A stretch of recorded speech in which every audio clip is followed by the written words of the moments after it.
The notification sound from my phone should have been harmless. Just another voice memo from my husband Blake, probably telling me he'd be late from work again. I was stirring pasta sauce in our marble kitchen, humming softly to myself, when I pressed play and heard words that would destroy everything I thought I knew about my life. "Rebecca, I can't take much more of this." Blake's voice came through the speaker, exhausted and bitter in a way I'd never heard before. My hand froze on the wooden spoon. Arya is driving me crazy with all her clingy behavior. She's so pathetic, always trying to please me, always asking if I'm happy. It makes me sick. The sauce began to bubble, but I couldn't move. This wasn't meant for me. This was meant for his sister Rebecca. "I only married her for her connections, you know that," he continued, and I felt my knees go weak. "Her marketing firm brings in clients I never could have reached on my own. Plus, her family money doesn't hurt. But living with her every day, pretending to love her, it's exhausting." I gripped the counter, my beautiful engagement ring catching the kitchen light. The same ring he'd proposed with on the beach in Malibu, tears in his eyes as he told me I was his everything. "Thank God for Tiffany," Blake's voice continued, and I heard him chuckle. "At least someone in my life has some backbone. Some fire. Arya she just exists, you know? Like a sad puppy following me around. Tiffany makes me feel alive again." My stomach dropped. Tiffany Walsh from his law firm. The blonde colleague he'd been working late with for months. The one he said was just a work friend, when I asked about her at the company Christmas party. "I'm planning to ask for the divorce right after I secure the Henderson account. Arya already introduced me to them, so I don't need her anymore. Her connections will be useful until then, but after that." He paused and I heard papers shuffling. "I'll take half of everything, maybe more. She's too weak to fight me properly." The voice memo kept playing, but I had heard enough. My hands were shaking as I turned off the stove. 3 years of marriage. 5 years together total. All of it a lie. I looked around our kitchen, the one we'd designed together, where we'd had breakfast every morning, where he'd kissed me goodbye just this morning and told me he loved me. The granite countertops we'd picked out. The backsplash we'd argued about playfully. The refrigerator covered in photos of our trips together, our wedding day, our anniversary dinners. All of it fake. All of it planned. My phone buzzed again. A text from Blake. "Working late again tonight, honey. Don't wait up. Love you." The same lie he'd been telling me for months while he was with her. While he was calling me pathetic to his sister. While he was planning to destroy my life. I sat down at our dining table, the one we'd bought for the home we'd built together, and listened to the voice memo again. I needed to be sure. I needed to hear every word clearly. The second time was worse. This time I caught the details I'd missed through my shock. How long the affair had been going on, 8 months. How they laughed about me at work. How he'd told Tiffany I was boring in bed. How he'd already consulted a divorce lawyer. By the third listen, something had changed inside me. The tears had stopped. The shaking had stopped. Something cold and sharp had taken their place. Blake thought I was weak. He thought I was pathetic. He thought I would just roll over and let him take everything while he rode off into the sunset with his girlfriend. He was wrong. I opened my laptop and started researching divorce lawyers, but not for the reason Blake expected. I wasn't planning to file first, I was planning to be ready when he did. I was planning to be ready for war. My phone buzzed with another message from Blake. "Miss you, baby." I stared at those words for a long moment, then typed back, "Miss you too. See you when you get home." If Blake wanted to play games, I would play. But I would play to win. I spent the rest of the evening planning. Not crying, not breaking things, not calling him to scream. Planning. Because I had something Blake didn't know about. I had heard his voice memo. I knew exactly what he was planning, and he had no idea that I knew. That was my advantage. When Blake came home at midnight, smelling like Tiffany's perfume, I was already in bed pretending to sleep. He kissed my forehead gently and whispered, "Sweet dreams, beautiful." I kept my breathing steady and my eyes closed. Inside I was wide awake. The game had begun. I woke up the next morning to Blake making coffee in our kitchen, humming the same tune I'd been humming the night before when my world ended. He looked so normal, so innocent in his navy suit and red tie. The same man who'd called me pathetic less than 12 hours ago. "Morning, gorgeous," he said, kissing my cheek as I walked to the counter. His lips felt like ice against my skin. "Morning," I managed, accepting the coffee mug he offered. It was my favorite one, the one that said "World's Best Wife," that he'd bought me for our first anniversary. The irony made my stomach turn. "You seem quiet today," he said, studying my face with those green eyes that used to make me melt. "Everything okay?" I forced a smile. "Just tired. You got in late last night." "Yeah, sorry about that." The Henderson case is taking everything I've got. He straightened his tie in the hallway mirror.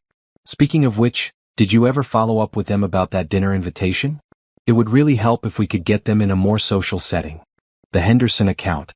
The one he was planning to steal before divorcing me. The one that would set him up financially while leaving me with nothing. I'll call them today, I lied smoothly. You're the best, he said, grabbing his briefcase. This deal could change everything for us.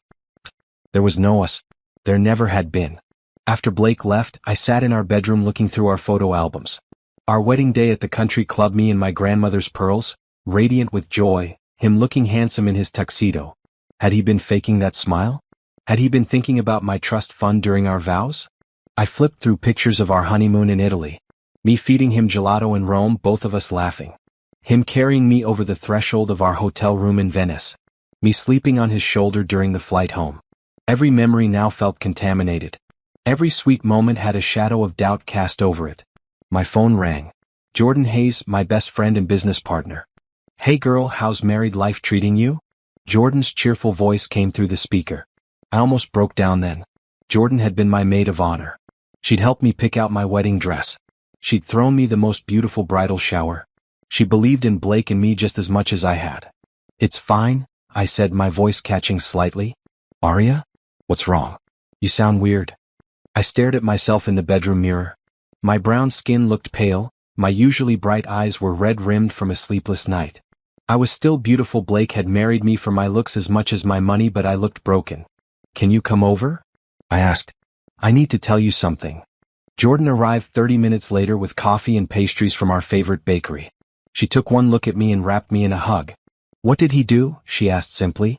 I played her the voice memo. Jordan's face went through the same progression mine had: confusion, shock, anger, and finally, cold rage. That son of a... She started, then caught herself. Aria, I'm so sorry. I can't believe he would say those things about you. 8 months, Jordan.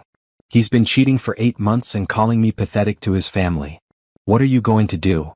I looked at her, my brilliant business partner who'd helped me build our marketing firm from nothing, who'd been there through every challenge and success. Jordan was smart, ruthless when needed, and most importantly, she was loyal. I'm going to destroy him, I said quietly. But I need your help. Jordan smiled, and it wasn't a nice smile. Tell me what you need. We spent the morning planning. Jordan pulled up everything she could find on Blake's law firm, on Tiffany Walsh, on the Henderson account. I called in sick to work, something I never did, and we turned my dining room into a war room. Look at this, Jordan said, pointing to her laptop screen. Blake's been taking clients from his firm's database and routing them through shell companies. That's embezzlement. My heart jumped. Are you sure? I'm sure. And look here, Tiffany's been helping him. She's been feeding him information from other lawyers' cases. Jordan turned the screen toward me. This isn't just an affair, Aria. This is fraud. For the first time since hearing that voice memo, I felt something other than pain. I felt hope. We can use this, I said. We can destroy them with this, Jordan corrected. But we have to be smart about it. We can't just turn them, and we need to make sure Blake can't weasel out of it. I nodded. Blake was a good lawyer when he wasn't being a terrible husband. He'd find loopholes if we weren't careful. What about the Henderson account? I asked. Jordan grinned. Leave that to me. I have some ideas. That evening, Blake came home with flowers, white roses, my favorites. 2 weeks ago I would have melted. Tonight they looked like guilt offerings. These are beautiful, I said, taking them from him. I felt bad about being so busy lately, he said, wrapping his arms around me from behind as I arranged them in a vase. I know I haven't been the best husband recently. If only he knew how right he was. It's okay, I said, leaning back against him. I know your work is important. You're important too, he said, kissing my neck. You're the most important thing in my life. Liar. That night, as Blake slept beside me, I stared at the ceiling, planning my next moves. He thought he was so clever, planning to use me and then throw me away. He had no idea that I was already 3 steps ahead of him. By the time I was done with him, Blake Morrison would know exactly how pathetic felt. The next 2 weeks were the hardest acting job of my life. Every morning I kissed Blake goodbye, told him I loved him, and wished him luck with his cases. Every evening I welcomed him home with dinner and asked about his day. I played the perfect wife while secretly building a case against him. Jordan and I worked like private investigators. We tracked Blake's movements, documented his lies, and slowly pieced together the full scope of his betrayal. It was worse than I'd thought. He's been stealing clients for over a year, Jordan told me one afternoon as we sat in her car outside Blake's law firm. Not just routing them to shell companies, he's been taking cases from junior lawyers and claiming credit for their work too. I watched through binoculars as Blake and Tiffany left the building together, her hand briefly touching his arm as they talked. They looked so comfortable together, so natural. Had they ever looked like that?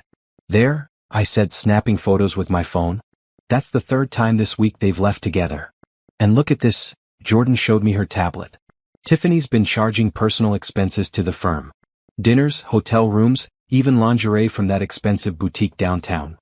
My stomach clenched. Blake had been buying another woman lingerie with his law firm's money while I was at home cooking his dinner and managing our household. We need more proof of the affair, I said. Financial fraud is one thing, but I want evidence that will destroy both their reputations. Jordan nodded. I might have an idea about that. That evening, I put my plan for the Henderson account into motion. I called Robert Henderson directly, not as Blake's wife but as Aria Thompson, CEO of Thompson Marketing Solutions. Mr. Henderson, I said in my most professional voice, I understand you're looking for legal representation for your new development project. Yes, though we've been talking to Morrison at Fletcher and Associates. Do you know Blake Morrison? I believe his wife runs some kind of marketing company. I smiled grimly. I am Blake Morrison's wife, Mr. Henderson. But I'm calling you today as a businesswoman who's done her research on your project. There was a pause. I'm listening. Blake is a good lawyer, I said carefully, but he's not the right lawyer for what you need. Your project involves international tax law and environmental regulations, neither of which are his specialties. I can recommend someone who would serve you much better. By the end of the call, I had planted seeds of doubt about Blake's qualifications while positioning myself as the helpful connection who had steered the Hendersons toward better representation. Blake would get a call next week informing him that they'd decided to go with a different firm. He would never know his own wife had sabotaged the deal. 2 days later, Jordan came to my house with a manila envelope and a satisfied smile. Remember when I said I had an idea about getting proof of the affair? She said, settling onto my couch. I poured us both wine. What did you do? I hired a private investigator. She opened the envelope and spread photos across my coffee table. Meet Detective Ramon Silva. Former police officer, now specializes in matrimonial investigations. The photos were clear and damning. Blake and Tiffany entering a hotel together. Blake and Tiffany kissing in his car. Blake and Tiffany having an intimate dinner at a restaurant across town where they thought no one would recognize them. But the most devastating photo was the last one, Blake and Tiffany in what looked like an apartment, her wearing nothing but one of his shirts, him kissing her forehead tenderly. The same way he kissed mine every morning. There's more, Jordan said, pulling out a folder. Detective Silva found their love nest. Tiffany rented an apartment 6 months ago under a fake name. Blake's been paying for it through one of his shell companies. I stared at the photos until they blurred. 6 months. He'd been setting up a whole other life with her for 6 months while telling me he loved me every single day. Are you okay? Jordan asked gently. I'm perfect, I said, and I meant it. These photos weren't just evidence of betrayal, they were weapons. What else did Detective Silva find? Email exchanges between Blake and Tiffany discussing their future together. Text messages about you and they're not flattering. Financial records showing Blake's been embezzling money to fund their relationship. Jordan handed me another folder. And this might be the best part, Tiffany's been bragging to her friends about stealing Blake from his boring wife. I opened the folder and read transcripts of conversations Detective Silva had recorded. Tiffany at lunch with friends talking about how easy it had been to seduce Blake. How she planned to be the next Mrs. Morrison. How she couldn't wait for Blake to dump that pathetic marketing woman so they could be together properly. She actually used the word pathetic, I noted. Great minds think alike, Jordan said dryly. That night, Blake came home with Chinese takeout and an apology for missing our dinner reservations. Rain check? He asked, kissing my cheek. Of course, I said, accepting the containers of food. How was your day? Stressful. The Henderson deal fell through. They went with some environmental law specialist instead. He ran his hands through his hair. I don't understand it. I thought we had a good connection. I'm sorry, honey, I said, rubbing his shoulders. Something better will come along. You're right, he said, leaning into my touch. I don't know what I'd do without you, Aria. You're the best thing in my life. I kept massaging his shoulders while inside I was screaming. How could he lie so easily? How could he touch me and comfort me and say he loved me when he was planning to destroy me? Blake, I said carefully, I've been thinking. Maybe we should take a vacation soon. Just the two of us. Reconnect. His body tensed under my hands for just a moment. That sounds great, babe. Maybe after this busy period at work calms down. When do you think that will be? Another pause. Hard to say. You know how it is. But I did know how it was. He was stalling because he was planning to leave me. He just needed a few more months to secure his financial position and make sure Tiffany was ready to be his new wife. I understand, I said, kissing the top of his head. Work comes first. That night, while Blake slept, I went through Detective Silva's evidence one more time. I had everything I needed to destroy Blake and Tiffany professionally and personally. The question now was timing. I wanted maximum impact. I wanted to make sure that when Blake fell, he fell hard enough that he'd never recover. I was done being the pathetic wife who let herself be walked all over. It was time for Blake to learn what happened when you underestimated Aria Thompson. The Fletcher and Associates annual gala was 3 weeks away, the biggest social event of the year for Blake's law firm. Partners, clients, and their families would all be there.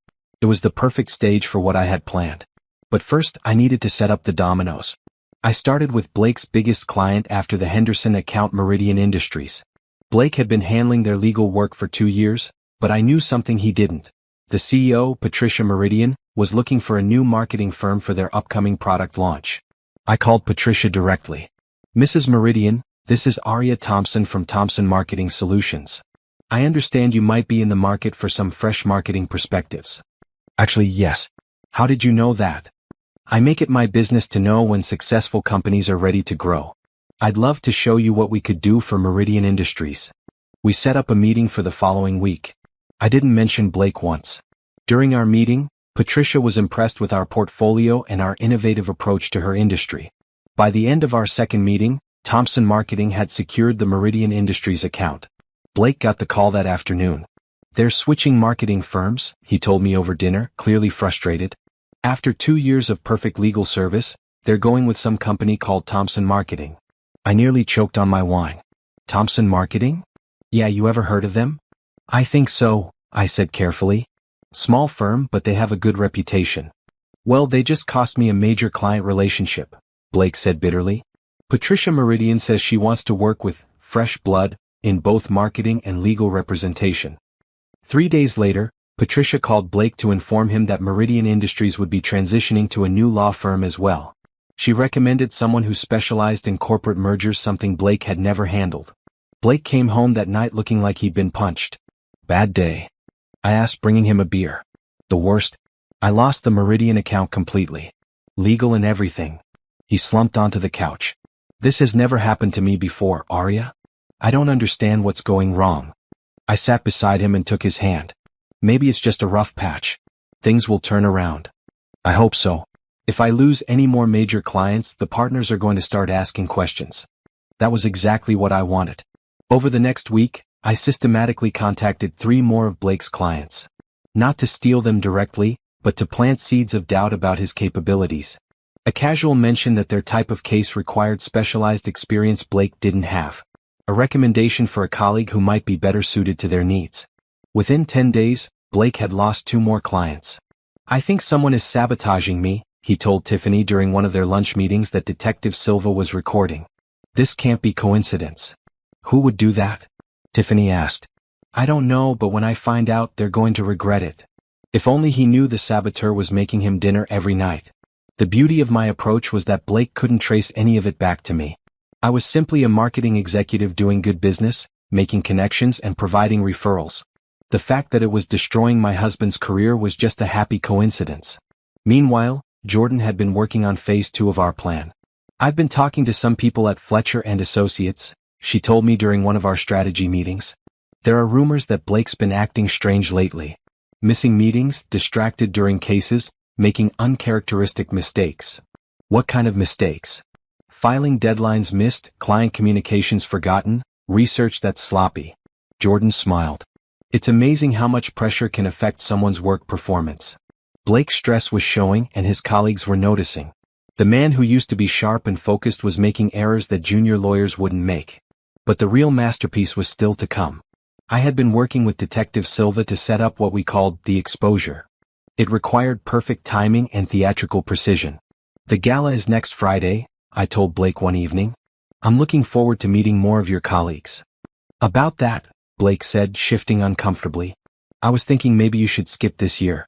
You know how these work events can be boring legal talk all night. My blood ran cold. He was planning to bring Tiffany as his date instead of me. But I love the gala, I said, keeping my voice light. It's the one time I get to see your professional world. I know, but... Blake, I interrupted, moving closer to him. Are you ashamed of me or something? Of course not, he said quickly. You're beautiful and smart, and any man would be proud to have you on his arm. More lies. Then we're going together, I said firmly. I already bought a new dress. Blake looked trapped, but he nodded. Of course. You're right. It'll be fun. What Blake didn't know was that Detective Silva would be at the gala too, working as part of the catering staff. Jordan had pulled strings to get him hired for the event. What Blake also didn't know was that I had already reached out to several reporters who covered the legal industry in our city. I'd hinted that there might be an interesting story developing at Fletcher and Associates. And what Blake definitely didn't know was that I had copies of every piece of evidence Detective Silva had gathered: the photos, the financial records, the recorded conversations ready to be distributed at exactly the right moment. The gala would be Blake's last night as a respected member of the legal community. After that, he would understand what it felt like to have everything you built torn down by someone you trusted. The game was almost over and I was winning. The Fletcher and Associates Gala was held at the city's most prestigious hotel.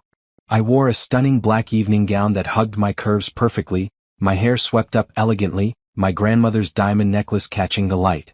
I looked like the successful, beautiful wife of a rising star lawyer. Blake looked nervous. You look incredible, he said as we walked into the ballroom, but his eyes kept scanning the room. Thank you, honey. You clean up pretty well yourself. I adjusted his tie affectionately. Are you looking for someone? Just checking out who's here, he said, but I knew he was looking for Tiffany. The ballroom was filled with lawyers, judges, and their spouses. Crystal chandeliers cast warm light over elegant couples dancing and mingling. It looked like the perfect setting for a celebration. It would be the perfect setting for a destruction. Blake. A voice called from across the room. Richard Fletcher, the senior partner, approached us with a smile. And the beautiful Aria. You look stunning, my dear. Thank you, Mr. Fletcher. The firm certainly knows how to throw a party. We do indeed. Blake, I wanted to talk to you about the Morrison account situation. Perhaps we could meet Monday morning? I felt Blake tense beside me. Of course, sir. Is there a problem? Nothing that can't be worked out. We'll discuss it Monday. Richard's smile didn't reach his eyes. As he walked away, Blake's face went pale. What was that about? I asked innocently. Nothing important, Blake lied. Let's get some champagne. We mingled for an hour, Blake growing more nervous by the minute. I could see him texting someone, probably Tiffany, wondering where she was. Tiffany arrived at 9:30, wearing a red dress that was slightly too tight and definitely too low cut for a professional event. She looked around the room and her eyes met Blake's across the crowd. The longing in that look made my stomach turn. I'll be right back, Blake said suddenly. I need to speak to a colleague about a case. Of course, I said. I'll just chat with some of the other wives. But instead of talking to other wives, I found Detective Silva arranging canapes near the back of the room. Everything ready? I asked quietly. All set, he murmured without looking at me. You sure you want to do this? I've never been more sure of anything in my life. I walked to the hotel's business center, where Jordan was waiting with a laptop and a printer.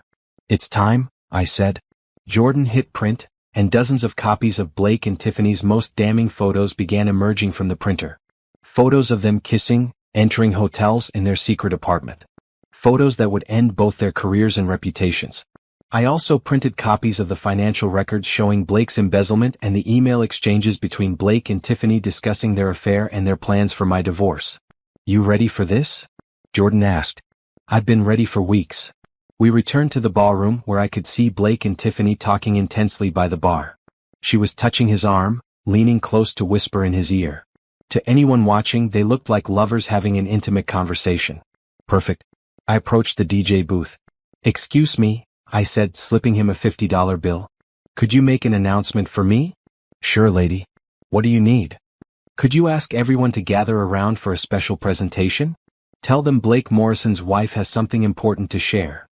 The DJ nodded and spoke into his microphone. Ladies and gentlemen, if I could have your attention please. Mrs. Morrison would like to make a special presentation. The room went quiet as all eyes turned to me.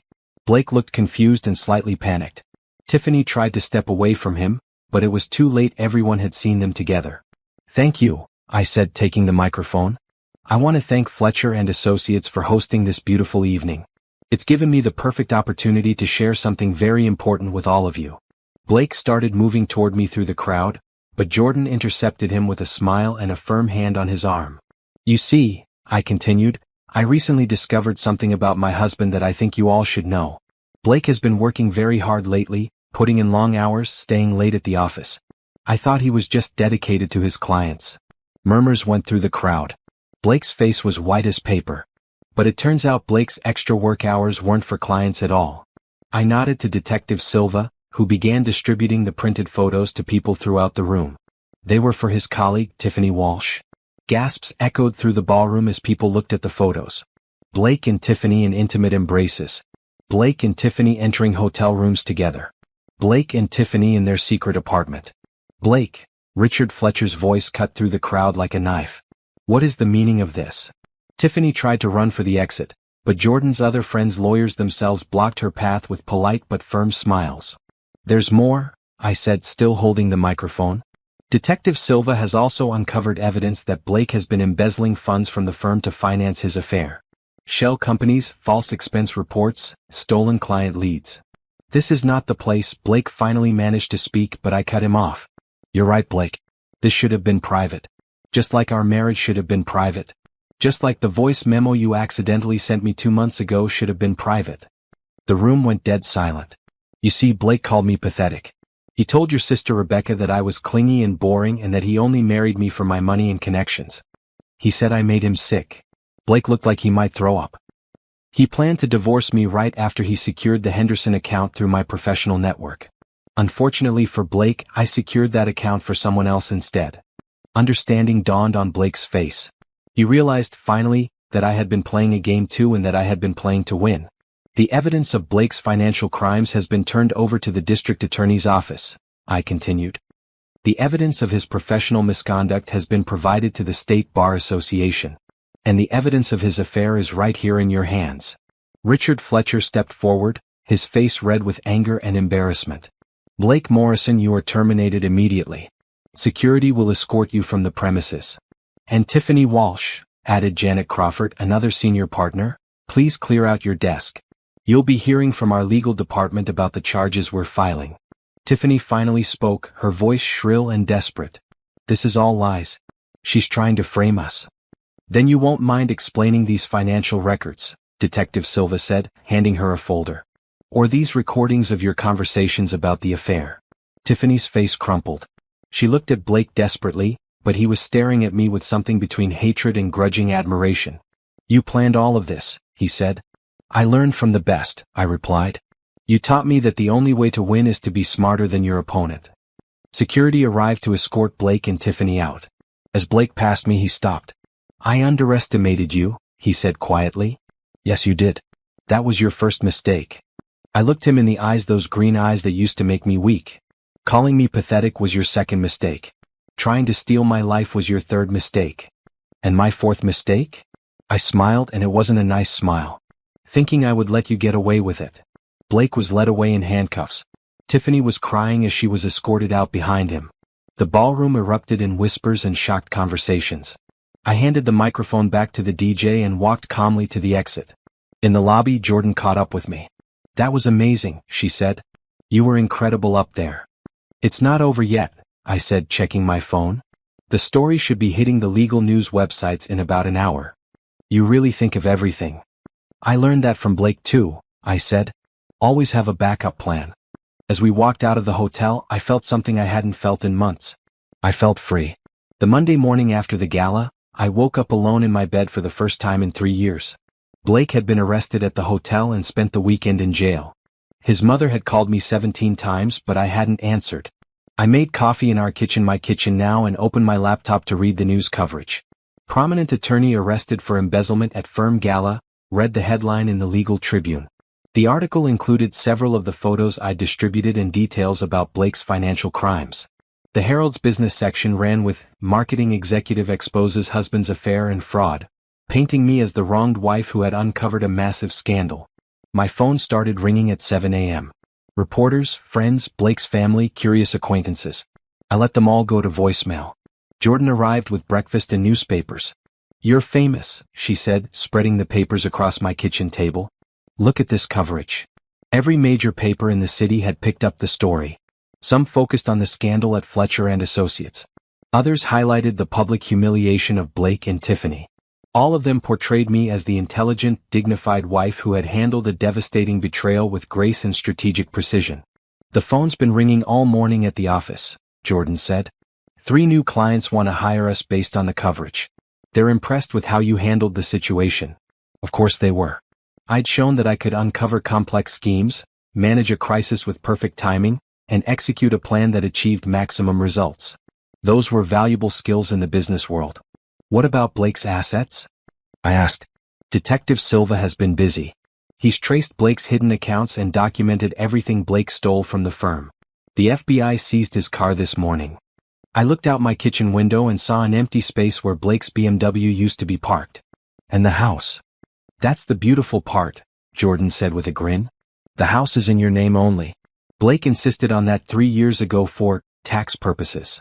Turns out he was trying to protect the house from his future ex-wife you.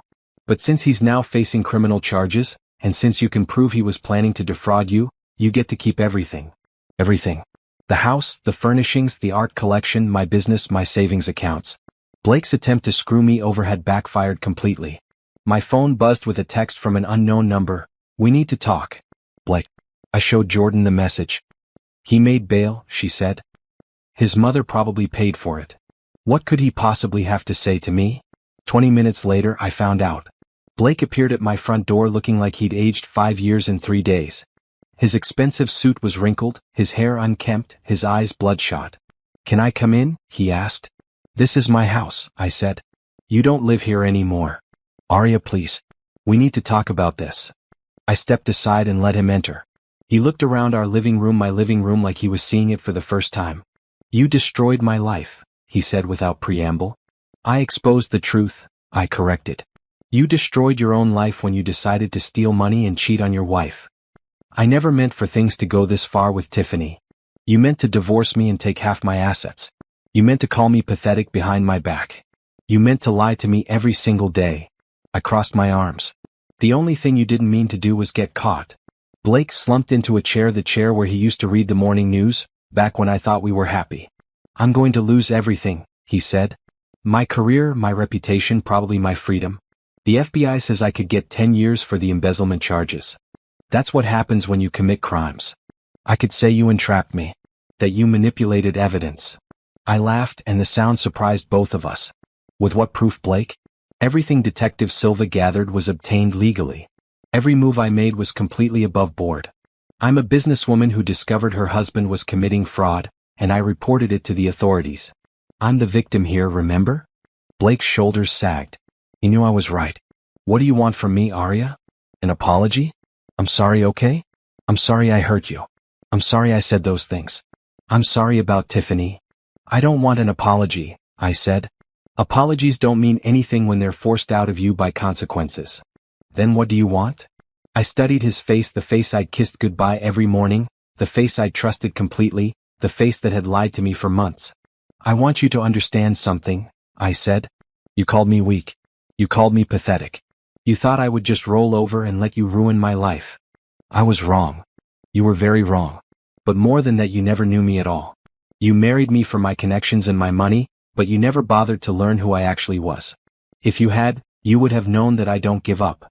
I don't let people walk over me. And I definitely don't let people steal from me." Blake looked at me with something like fear in his eyes. "Who are you?" "I'm the woman who built a successful business from nothing. I'm the woman who just exposed a multi-million-dollar embezzlement scheme. I'm the woman who outplayed a lawyer at his own game." I smiled. "I'm the woman you should have appreciated instead of betraying. Is there any way we can work this out? Any way you could talk to the prosecutors? Even if I wanted to help you, which I don't, it's too late. The evidence against you is overwhelming. You're going to prison, Blake." He started crying then, which surprised me. I'd never seen Blake cry, Not even at his father's funeral. I've lost everything, he sobbed. My job, my friends, my reputation. Tiffany won't return my calls. My own mother is ashamed of me. Good, I said simply. Now you know how it feels to have your life destroyed by someone you trusted. Blake looked up at me through his tears. I never meant to hurt you this badly. Yes, you did. You just never thought you'd get caught. My phone rang. Detective Silva. Mrs. Morrison?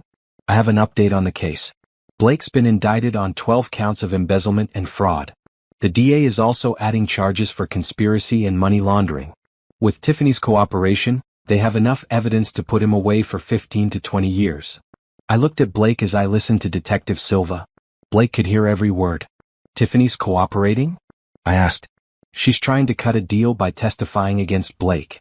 She's claiming he manipulated her into helping with the embezzlement. Of course she was. Tiffany was trying to save herself by throwing Blake under the bus, just like Blake had planned to throw me under the bus. Thank you for the update, I said and hung up. Blake stared at me in shock. Tiffany's testifying against me? Apparently your great love affair wasn't as strong as you thought. Blake put his head in his hands. She was supposed to wait for me. We had plans. She had plans, I corrected. You had fantasies. There's a difference. I walked to the door and opened it. I think you should leave now. Blake stood up slowly like an old man. Blake, I interrupted. I want you to remember this moment. Remember how it feels to lose everything because someone you trusted betrayed you. Remember how it feels to discover that the person you loved never existed. Remember how it feels to realize you've been completely and utterly outplayed. He walked to the door, then turned back one last time. I really did love you, you know. At the beginning. No, you didn't. You loved the idea of me. You loved what I could do for you. But you never loved me. I looked him in the eyes one final time. And now you never will. After Blake left, I sat in my living room surrounded by morning sunlight and silence. For the first time in months, I felt completely at peace. My phone rang again. Another reporter wanting an interview. This time I answered. 3 days after Blake's visit, his sister Rebecca showed up at my door. I hadn't seen her since our wedding, where she'd given a touching maid of honor speech about how perfect Blake and I were together. Arya, she said when I opened the door, we need to talk. Rebecca looked like Blake, same green eyes, same sharp features, but where Blake now looked defeated, Rebecca looked angry. Come in, I said, curious about what she could possibly want. She followed me to the living room but remained standing, pacing like a caged animal. You've destroyed my brother, she said without preamble. Your brother destroyed himself. He made mistakes, yes, but what you did was cruel and calculated. You humiliated him in front of everyone he works with. I stared at her in disbelief. Rebecca, did you listen to the voice memo Blake sent me? She had the decency to look uncomfortable. He didn't mean those things. He called me pathetic. He said I made him sick. He was planning to divorce me and take half my assets after using my connections to build his career. I kept my voice calm, but I was furious. Which part of that didn't he mean? Blake was under a lot of stress. He wasn't thinking clearly. For 8 months? He wasn't thinking clearly for 8 months while he cheated on me and stole money from his law firm? Rebecca stopped pacing and faced me. Look, I know Blake hurt you. But sending him to prison won't fix anything. You got your revenge at the gala. Isn't that enough? I didn't send Blake to prison. His crimes sent him to prison. You could have handled this privately. You could have divorced him quietly and moved on with your life. The way Blake was going to divorce me quietly and move on with his life? I laughed bitterly. Rebecca, your brother was planning to humiliate and financially destroy me. The only difference is that I was better at the game than he was. Rebecca's facade cracked. He's my baby brother, Arya. I've protected him his whole life. Protected him from what? The consequences of his actions. Blake's always been impulsive. He makes bad choices when he's emotional. Something in her tone made me pause. Rebecca, how long have you known about Tiffany? She looked away. That's not important. Answer the question. A few months. How many months? 6, she admitted quietly. My blood ran cold. You knew about the affair for 6 months and you never told me? It wasn't my place to get involved in your marriage. But it was your place to listen to Blake call me pathetic and plan to destroy my life? Rebecca's face flushed red. You don't understand the situation. Then explain it to me. She was quiet for a long moment, then sat down heavily on my couch. Blake called me after he started the affair. He was feeling guilty and confused. He needed someone to talk to. So you became his confidant while I remained in the dark. I tried to talk him out of it. I told him he was making a mistake, that he should work on his marriage instead of running away from it. But you never told me what was happening. I hoped he would come to his senses. I stared at her in amazement.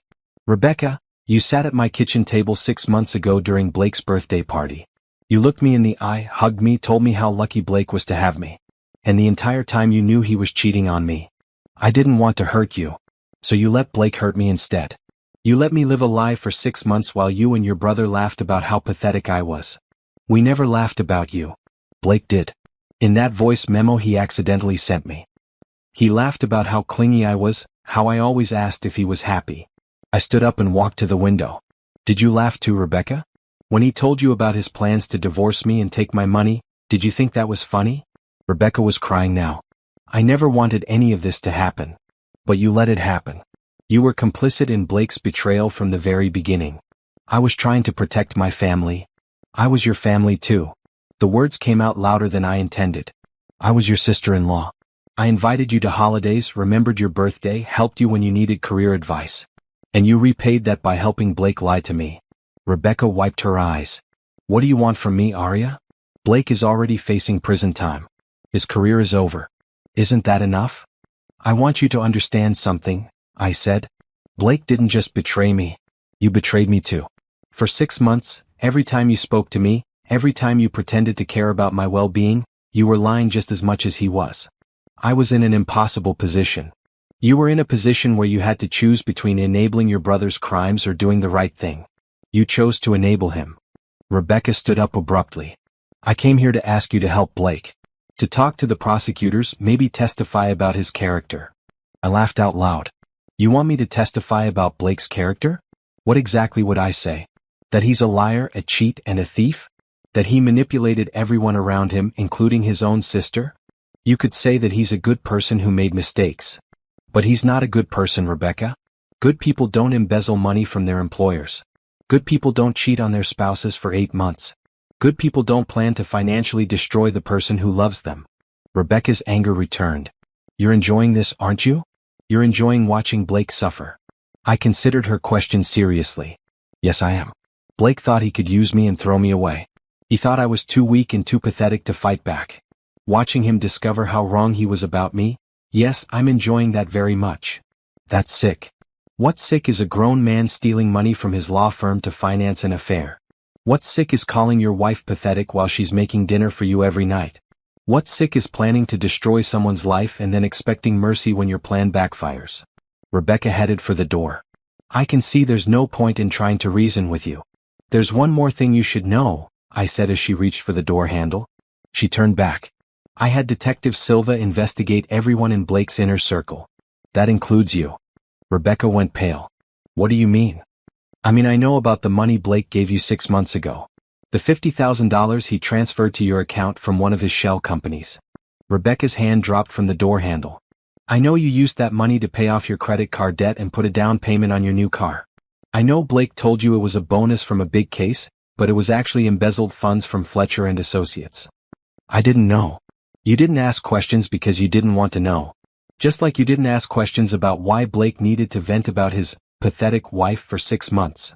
Rebecca sank back onto my couch. Are you going to turn me in? That depends. On what? On whether you do the right thing now. Rebecca looked up at me with fear in her eyes. What do you want me to do? I want you to call the district attorney's office and tell them everything you know about Blake's crimes. I want you to admit that you took embezzled money from him. I want you to cooperate fully with their investigation. If I do that, I could go to prison too. If you don't do that, you definitely will. Because I'm going to turn over Detective Silva's evidence about your involvement either way. The only question is whether you cooperate voluntarily or get dragged in as a co-conspirator. Rebecca put her head in her hands. Blake said you were weak. He said you'd never fight back. Blake was wrong about a lot of things. After Rebecca left to call the DA's office, I sat in my living room feeling oddly empty. I'd won another battle, but it didn't feel as satisfying as I'd expected.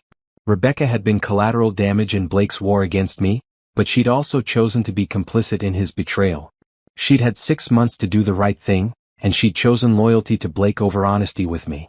Now she would face the consequences of that choice just like Blake was facing the consequences of his. My phone rang. Jordan. I just heard from Rebecca Morrison, she said. She's turning herself in and cooperating with the prosecutors. Good. This is going to make Blake's case even worse. His own sister testifying against him. Blake should have thought about that before he involved his sister in his crimes. How do you feel about it? I looked around my quiet house, my peaceful sanctuary that Blake had tried to take from me. I feel like I'm finally getting the justice I deserve. 2 weeks before Blake's trial was scheduled to begin, I received a call from my business partner Jordan at 6 in the morning.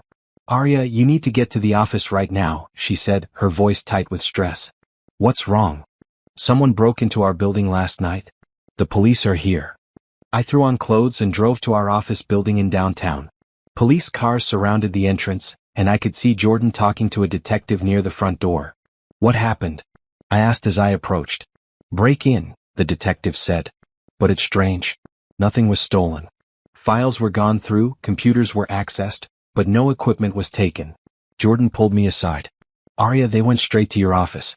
Your files about Blake, your computer, your client records. This wasn't random. My stomach dropped. Blake. That's what I'm thinking. He's getting desperate. The detective overheard us. Ma'am, do you have reason to believe your estranged husband might be involved in this? I explained about Blake's upcoming trial and his potential motives for wanting to access my files. The detective took notes and promised to investigate. Later that afternoon I got a call from an unknown number. Arya, it's Blake. How did you get this number? We need to meet. Tonight. I have nothing to say to you. You will after you see what I found in your office files. My blood ran cold. You broke into my office. I'm trying to save both of us. Meet me at Riverside Park at 8 o'clock. Come alone. The line went dead. Against Jordan's advice, I went to the park. Blake was sitting on a bench near the water, looking thin and haggard. He'd lost at least 20 pounds since his arrest. You look terrible, I said, sitting on the opposite end of the bench. Prison food doesn't agree with me, he said bitterly. But that's about to change. What do you mean? Blake pulled out a manila folder. I found some very interesting documents in your office last night. Breaking and entering is a felony, Blake. You're just adding to your charges. Worth it for what I discovered. He opened the folder. Did you know that Detective Silva isn't actually licensed as a private investigator in this state? I kept my expression neutral, but my heart was racing. Did you know that some of the evidence he gathered was obtained illegally? Phone taps without warrants, photos taken on private property without permission, financial records accessed through hacking. That's not true. It is true. And I have proof. Blake smiled, and it was the first genuine smile I'd seen from him in months. Your boyfriend Silva cut corners to help you build your case against me. Which means most of the evidence against me is inadmissible. I studied Blake's face, looking for signs that he was bluffing. But he looked confident for the first time since his arrest. Even if that were true, I said carefully, there's still the physical evidence. The photos of you and Tiffany, the financial records from Fletcher and Associates. Photos taken illegally by an unlicensed investigator. Financial records obtained through computer hacking. Blake leaned back against the bench. Face it, Arya. Your perfect revenge is falling apart. What do you want? I want you to call the district attorney tomorrow and tell them you're withdrawing your cooperation from the case. I want you to admit that you hired Silva to frame me out of spite. I didn't frame you. You actually committed those crimes. But you can't prove it legally. Not anymore. I was quiet for a moment, thinking. Blake was right that Detective Silva had been aggressive in his evidence gathering. I hadn't asked too many questions about his methods because I'd wanted results. If I do what you're asking, I said, what happens then? The charges get dismissed. I rebuild my career. We both move on with our lives. And if I don't? Blake's smile turned cold. Then I release what I found about your business practices to the media. Did you know that Thompson Marketing has been overbilling clients for 3 years? Did you know that you've been claiming tax deductions for personal expenses? I stared at him. You're lying. Am I? Your accountant has been very creative with your books, Arya. I found evidence of fraud going back to when you first started the company. Now I knew he was lying. My business practices were completely above board, and my accountant was scrupulously honest. Nice try, Blake, but I know you're bluffing. His confident expression faltered slightly. I'm not bluffing. Yes, you are. You're desperate and facing 20 years in prison, so you're trying to manipulate me the same way you manipulated me throughout our marriage. Arya. But here's the difference, I interrupted. I'm not the same person you married. I'm not going to be intimidated by your threats or manipulated by your lies. I stood up to leave, but Blake grabbed my arm. Wait, please. His voice was pleading now. I'll give you everything. The house, the cars, all of our savings. I'll sign papers saying I have no claim to any of it. I already have all of that, Blake. The court froze your assets, remember? I have money hidden that they don't know about. Offshore accounts, investments under different names. I'll give you access to all of it. I turned to look at him. You just admitted to more financial crimes. Blake realized his mistake and let go of my arm. I didn't mean. Blake, every time you open your mouth you just dig yourself deeper. Breaking into my office, admitting to hidden assets, trying to blackmail me, you're not helping your case. Then help me, Arya. Please. I'm begging you. The desperation in his voice was real, but I felt nothing. No sympathy, no regret, no desire to help the man who had tried to destroy me. You want to know the difference between you and me, Blake? When I discovered your betrayal, I made a plan. I gathered evidence legally, I built a case carefully, and I executed it perfectly. But when you discovered my plan, you panicked. You made desperate moves that only made things worse for yourself. I'm not like you, he said quietly. No, you're not. I'm smarter than you, stronger than you, and better at this game than you are. That's why you're going to prison, and I'm going to rebuild my life. I started walking away from the bench. Arya. Blake called after me. This isn't over. I turned back one final time. Yes, Blake. It is. As I drove home, my phone rang. Detective Silva. Mrs. Morrison, I need to talk to you about something. Blake Morrison contacted my office today with some allegations about my investigation methods. What kind of allegations? He's claiming I gathered evidence illegally. He's threatening to file complaints with the state licensing board and the district attorney's office. Is there any truth to his claims? There was a pause. Some of my methods were aggressive. But everything I did was legal. Are you sure? I'm sure. Blake is just trying to create doubt about the evidence. It's a common defense tactic. I hope Detective Silva was right. But Blake's confidence at the park had shaken me more than I wanted to admit. Detective Silva, I need you to double-check everything. Make sure all your evidence was gathered legally and that your license is in good standing. Of course. Don't worry, Mrs. Morrison. Blake Morrison is going to prison regardless of what tricks his lawyers try to pull. After I hung up, I sat in my driveway for a long moment. Blake was desperate, which made him dangerous. Desperate people did unpredictable things. But I'd come too far to let Blake intimidate me now. If he wanted to fight dirty, I was ready for that too. The war wasn't over yet. Blake's trial began on a Monday morning in October. I wore a navy blue suit and sat in the front row of the courtroom gallery, directly behind the prosecution table where I could see Blake's face. He looked better than he had at our park meeting. His lawyer had obviously coached him on appearance for the trial. But when he saw me in the courtroom, his composure cracked for just a moment. The prosecution's opening statement was devastating. Assistant District Attorney Patricia Wells laid out Blake's crimes methodically. Embezzlement of over $800,000 from Fletcher and Associates, fraud, money laundering, and conspiracy. She described how Blake had used stolen funds to finance an affair and had planned to divorce his wife and steal her assets. Blake's defense attorney, an expensive criminal lawyer named Thomas Wright, tried to paint Blake as a man who had made mistakes under pressure, but who wasn't the criminal mastermind the prosecution claimed. Ladies and gentlemen of the jury, Wright said in his opening statement, my client Blake Morrison is not perfect. He made errors in judgment. He strayed from his marriage. But the evidence you're going to hear was obtained through illegal surveillance by an unlicensed private investigator working for a vengeful ex-wife. I kept my expression neutral, but my palms were sweating. Blake was actually going through with his threat to challenge Detective Silva's evidence. The first week of testimony focused on the financial crimes. FBI accountants explained how Blake had set up shell companies and false billing schemes. Former colleagues from Fletcher and Associates testified about missing client files and suspicious behavior. Rebecca took the stand on Wednesday and testified against her brother with tears streaming down her face. She admitted that Blake had given her embezzled money and that she had known about his affair for months. Did your brother ever express remorse for his actions? The prosecutor asked. No, Rebecca said quietly. He seemed to think he deserved everything he was taking. He said Mrs. Morrison owed him for all the sacrifices he'd made in their marriage. Blake's face was stone as his sister testified, but I could see his jaw clenching. The second week brought testimony about the affair. Tiffany Walsh, now working at a small law firm in another state, testified about their relationship and Blake's plans for divorce. He told me he was only staying married until he could secure certain business connections, Tiffany said. He said his wife was weak and wouldn't fight back when he divorced her. The prosecution played recordings of conversations between Blake and Tiffany, including one where they laughed about my pathetic attempts to save our marriage. Hearing those recordings in a public courtroom with a jury of 12 strangers listening to my husband mock me was one of the hardest moments of the entire ordeal. But I kept my head up and my expression calm. Blake's attorney tried to discredit Detective Silva during cross-examination. "Mr. Silva, isn't it true that you don't have a current private investigator's license in this state?" "I have a license," Detective Silva replied calmly.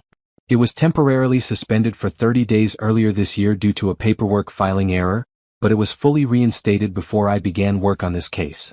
"And isn't it true that you used questionable methods to gather evidence against my client?" "I use standard investigative techniques that are completely legal." "Including computer hacking?" "I never hacked any computers. All financial records were provided by legitimate sources: banks, credit card companies, and government agencies responding to proper legal requests." Blake's attorney couldn't shake Detective Silva's testimony. Every piece of evidence had been obtained legally, every surveillance technique was standard practice, and every financial record had been accessed through proper channels. On Friday of the second week I took the stand.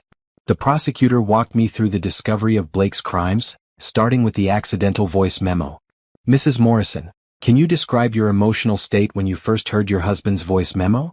"Devastated," I said, looking directly at the jury. I had believed we had a happy marriage. To discover that he saw me as pathetic and was planning to divorce me for financial gain, it was like discovering that my entire life had been a lie. "What did you do after hearing the voice memo?" "I hired Detective Silva to investigate. I wanted to know the truth about what Blake was doing." "Did you instruct Detective Silva to gather evidence illegally?" "Absolutely not. I told him I wanted the truth, but only if it could be obtained legally. I'm a businesswoman. I understand the importance of following proper procedures." Blake's attorney tried to paint me as a vengeful wife seeking to destroy her husband, but I was ready for that. "Mrs. Morrison, isn't it true that you were motivated by revenge rather than justice?" "I was motivated by self-defense," I replied. "Blake was planning to steal my assets and destroy my reputation. I was protecting myself from a criminal who happened to be my husband. But you chose to expose his affair publicly rather than handling it privately. Blake chose to commit crimes publicly, stealing from his law firm, defrauding clients, cheating on his wife at work events. I simply made sure the truth came to light." The trial lasted 3 weeks. Blake's attorney called character witnesses who testified that Blake was a good man who had made mistakes. Blake himself took the stand and admitted to the affair but denied the financial crimes. "I never stole money from Fletcher and Associates," he said under oath. "The shell companies were legitimate business ventures. The expense reports were accurate. But the prosecution had too much evidence. Bank records, email exchanges, testimony from Rebecca and Tiffany, financial experts who had traced every stolen dollar." The jury deliberated for 6 hours. "Has the jury reached a verdict?" the judge asked. "We have, Your Honor," the jury foreman replied. "On the charge of embezzlement in the first degree, how do you find?" "Guilty." "On the charge of fraud in the first degree, how do you find?" "Guilty." Blake was found guilty on 11 of the 12 charges against him. The only charge where he was acquitted was a minor count related to tax evasion where the prosecution hadn't proven intent. Judge Patricia Morrison, no relation to Blake despite sharing a last name, sentenced Blake to 18 years in federal prison with no possibility of parole for 12 years. "Mr. Morrison," the judge said, "you violated the trust placed in you by your law firm, your clients, and your family. You stole hundreds of thousands of dollars to finance an extramarital affair, and you showed no remorse for your actions until you were caught. This sentence reflects the seriousness of your crimes and sends a message that no one is above the law." Blake was led away in handcuffs. He looked back at me once as he was escorted out of the courtroom, but I didn't acknowledge him. Outside the courthouse, reporters surrounded me. "Mrs. Morrison, how do you feel about the verdict?" "Justice has been served," I said simply. "My ex-husband committed serious crimes, and now he's facing the consequences of those crimes." What's next for you? I'm focused on rebuilding my life and growing my business. This chapter is closed. That evening, Jordan and I celebrated at our favorite restaurant. 18 years, she said, raising her wine glass. He'll be 52 when he gets out. If he serves the full sentence, I corrected. But even with good behavior, he'll be in prison for at least 12 years. How do you feel? I considered the question. Satisfied. Blake thought he could destroy me and get away with it. Instead, he destroyed himself. Any regrets? None. Blake made his choices and I made mine. He chose to be a criminal and a cheater. I chose to fight back. Jordan smiled. To fighting back. To fighting back, I agreed, clinking my glass against hers. As I drove home that night, I felt something I hadn't felt in over a year. Complete peace. Blake was out of my life forever. His sister Rebecca was facing her own charges for accepting embezzled money. Tiffany had lost her career and her reputation. Everyone who had betrayed me or enabled Blake's betrayal was facing consequences. Meanwhile, I was free to build the life I actually wanted, surrounded by people who valued and respected me. Justice hadn't just been served, it had been served perfectly. 1 year after Blake's conviction, I stood in my new office overlooking the city skyline. Thompson Marketing Solutions had grown into one of the most successful firms in the region, with 15 employees and clients across 3 states. The publicity from Blake's trial had brought us national attention, but it was our work that kept the clients coming back. We just landed our biggest account yet, a multinational corporation that chose us specifically because of my reputation for integrity and strategic thinking. Aria, your 3 o'clock appointment is here, my assistant announced over the intercom. Send him in. Detective Ramon Silva walked into my office wearing a navy suit instead of his usual casual clothes. He looked nervous, which was unusual for him. You clean up nice, I said, smiling. Thanks. I wanted to look professional for this. Ramon had become an important part of my life over the past year. What had started as a professional relationship during Blake's investigation had slowly grown into something more. He was intelligent, honest, and strong, everything Blake had pretended to be but never actually was. What's the occasion? I asked. I wanted to tell you something, he said, sitting across from my desk. I got an offer to join the FBI's white-collar crime division. My heart sank. That's wonderful. Congratulations. It would mean moving to Washington. I see. Ramon reached across the desk and took my hand. I turned it down. I looked up at him in surprise. Why? Because my life is here now. Because I've never met anyone like you, Aria. Because I'm in love with you and I can't imagine starting over somewhere else.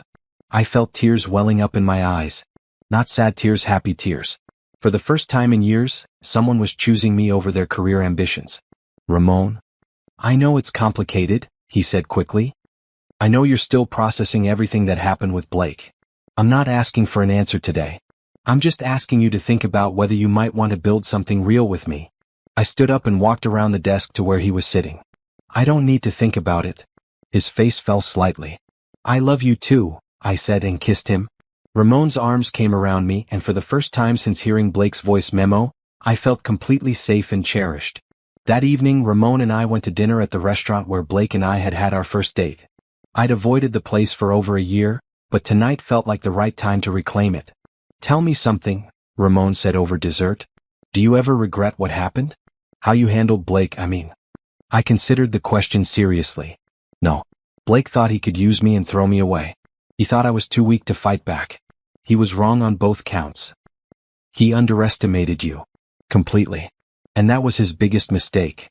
Ramon smiled. Remind me never to underestimate you. You won't, I said confidently. You actually see me for who I am. After dinner, we walked along the waterfront where Blake and I used to take romantic evening strolls. But instead of painful memories, I felt only gratitude for how far I'd come. Aria, Ramon said suddenly. There's something else. What? He stopped walking and turned to face me. I know it's too soon and I know you might not be ready, but... He pulled a small velvet box from his jacket pocket. My breath caught in my throat. I'm not asking you to marry me today, he said quickly. I'm asking you to think about marrying me someday. When you're ready. When enough time has passed. I opened the box to find a simple, elegant diamond ring, nothing like the ostentatious engagement ring Blake had given me. It's beautiful, I whispered. Will you think about it? I looked at this man who had helped me find justice, who had seen me at my most vulnerable and most powerful, who had chosen me over career advancement, who was asking for my future instead of demanding it. Yes, I said. I'll think about it. But I already knew what my answer would be. 6 months later I said yes. We were married on a Saturday afternoon in my backyard, surrounded by the people who had stood by me through the worst period of my life. Jordan was my maid of honor again, and she cried happy tears during the ceremony. As Ramon and I exchanged vows, I thought about the woman I'd been 2 years earlier, naive, trusting, willing to overlook red flags for the sake of keeping peace. That woman was gone, replaced by someone stronger, smarter, and more self-aware. Blake had tried to destroy me, but instead he had forged me into someone unbreakable. The last I'd heard of Blake, he was in a federal prison in Pennsylvania, working in the library for 12 cents an hour. Tiffany had moved back to her hometown and was working as a paralegal under an assumed name. Rebecca had received probation and community service for her role in the embezzlement scheme. All of them had faded into irrelevance while I had built a new life filled with success, love, and genuine happiness. During our first dance as husband and wife, Ramon whispered in my ear, "Any regrets about the path that led us here?" I looked around at our wedding reception, successful, loyal friends celebrating with us, business colleagues who respected me, family members who loved me unconditionally. None, I said. Blake's betrayal was the worst thing that ever happened to me. But it was also the thing that led me to you, and to the life I was always meant to have. I love you, Mrs. Silva, Ramon said. I love you too.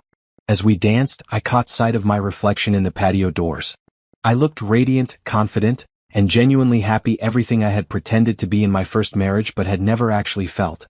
Blake had called me pathetic, weak, and disposable. He had planned to use me and throw me away like garbage. Instead, I had risen from the ashes of his betrayal stronger than ever, surrounded by people who valued me, leading a business I'd built with my own intelligence and determination, married to a man who loved me for exactly who I was. Blake had lost everything: his freedom, his reputation, his future. I had gained everything: success, love, and the unshakable knowledge that I could overcome anything. The pathetic wife Blake had mocked was gone forever. In her place stood a woman who had turned betrayal into triumph, and who would never again let anyone underestimate her strength. The game was over. And I had won.